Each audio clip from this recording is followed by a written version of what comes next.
The deadline was impossible. Thousands of workers were racing against the clock,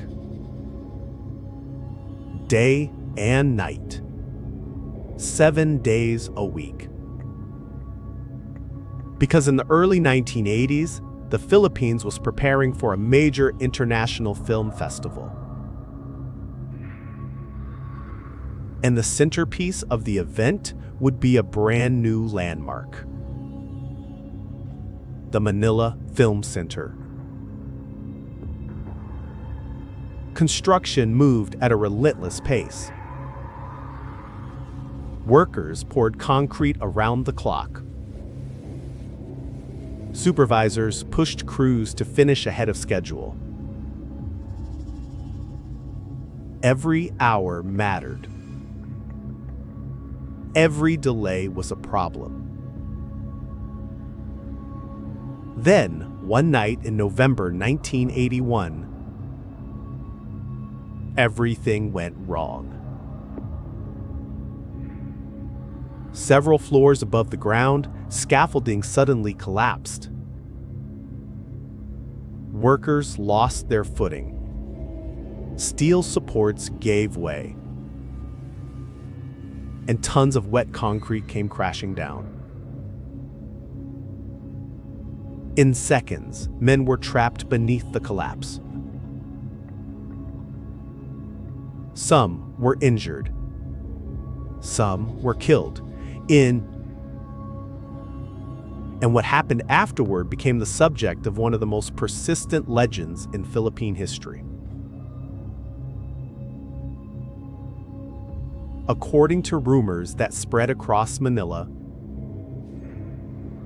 the construction deadline was considered so important that recovery efforts were rushed. Stories claimed some victims remained entombed within the concrete itself. Official accounts have long disputed the more dramatic versions of these claims. But the rumors refused to die. And neither, some say, did the spirits. The Manila Film Center eventually opened. Guests arrived in formal clothing.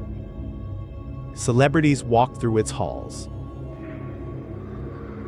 The building stood as a symbol of prestige and ambition.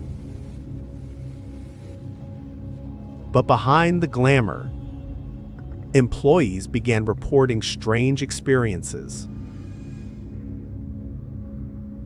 Security guards working overnight shifts heard footsteps in empty corridors. Not a single step, but many. As if a group of people were walking together somewhere inside the building. Whenever guards investigated, they found nothing. Then came the sounds. Hammering. Metal striking metal. Construction noises echoing through the halls after midnight. The kind of sounds workers would have heard during the building's final days. Yet the building was empty. And had been for hours. In the years that followed, reports became more unsettling. Staff claimed to see shadow figures moving across balconies. Dark silhouettes crossing hallways before disappearing through walls. Others described hearing distant voices. Conversations they could never quite understand.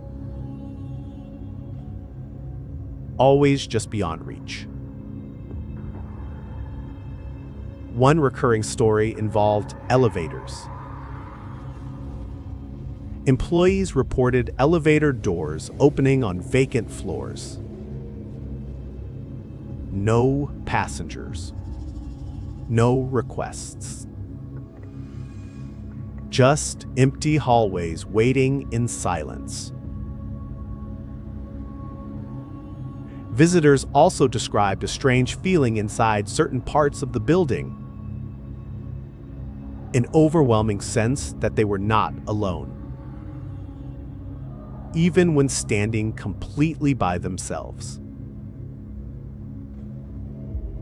Some refused to return after a single visit, unable to explain why. As the years passed, the Manila Film Center gained a reputation as one of the most haunted buildings in the Philippines. Ghost hunters arrived, hoping to capture evidence. Television crews investigated. Stories spread from generation to generation. Skeptics point out that tragedy often creates legends. A disaster becomes a rumor. A rumor becomes a ghost story. And eventually, the story becomes larger than the event itself. But believers argue that too many people have reported the same things. The same footsteps. The same shadows. The same sounds of construction continuing long after the workers were gone. Today, the Manila Film Center still stands along Manila Bay. Imposing. A monument to a race against time. And when the halls are empty late at night, some say you can still hear echoes from 1981. The sound of workers hurrying to finish the job. The sound of steel and concrete. And footsteps that never seem to reach the exit.